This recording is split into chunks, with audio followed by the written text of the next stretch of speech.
आणि ही साज मेळ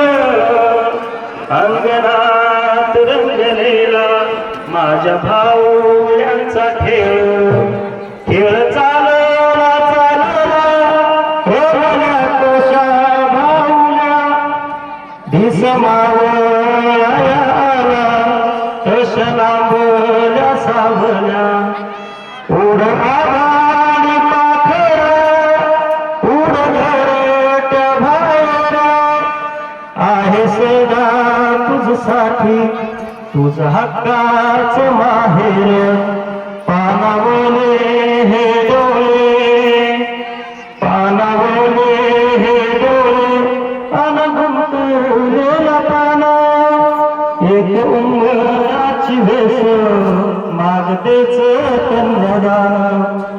असा हा भावनिक असणारा क्षण आपण सर्वच जण या ठिकाणी अनुभवत आहोत. थोड्याच वेळामध्ये हा विवाह सोहळा संपन्न होत आहे.